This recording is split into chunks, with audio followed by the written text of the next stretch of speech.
Ukraine में सबसे पहले खाना बदोश कबाइल जैसे सिमीरियंस, साइथियंस और गोथ्स की आबादी थी। यूनान और रोम की सल्तनत जब उरूज पर थी तो दोनों ने यूक्रेन में शहर कायम किए। 18वीं सदी के आखिर और 19वीं सदी के शुरू में यूक्रेन एक कौम के तस्वुर के तौर पर उभरा और यूक्रेनी एक कौमियत के तौर पर यूक्रेनी कौमी बहाली के साथ।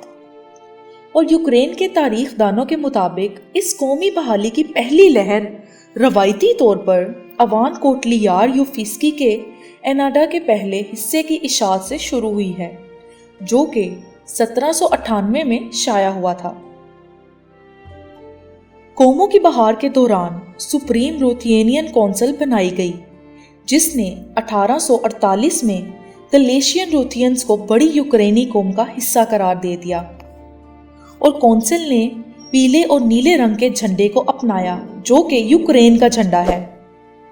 यूक्रेन ने पहली बार 1917 के आखिर में बाल्शविकों के हमले के साथ अपनी आज़ादी का ऐलान किया, लेकिन पहली जंग अजीम के बाद यूक्रेन एक बार फिर पोलैंड और बाल्शविक रशिया के दरमियान तकसीम हो गया और उनके हाथों की कठपुतली बन गया।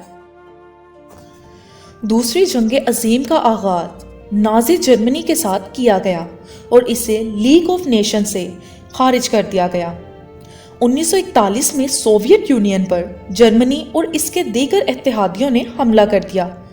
इसी के चलते यूक्रेन ने आर्मी बनाई, जिसने सोवियत और नाजी फोर्सेस दोनों को मुंह तोड़ जवाब दिया। 1991 में सोवियत यूनियन की तहलील के साथ यूक्रेन एक आज़ाद रियासत बन गया, जिसका रेफरेंडम बाकायदा तौर पर 1 दिसंबर को हुआ। आज की तारीख में यूक्रेन दुनिया का एक मशहूर मुल्क है, जिसमें यूक्रेनियन जुबान बोली जाती है।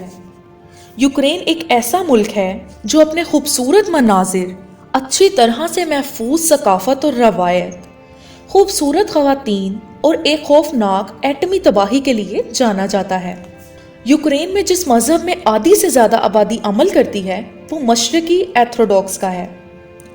अब अगर बात करें कि क्या यूक्रेन एक महफूज मुल्क है, तो हम आपको बता दें कि जी हाँ, यूक्रेन मुसाफिरों के लिए एक महफूज मुल्क है। मुल्क में मशहूर मकामात जैसे दारुल हुकूमत कैफ और साहिली शहर ओडिशा पुरसुकून और पुरलुत्फ हैं।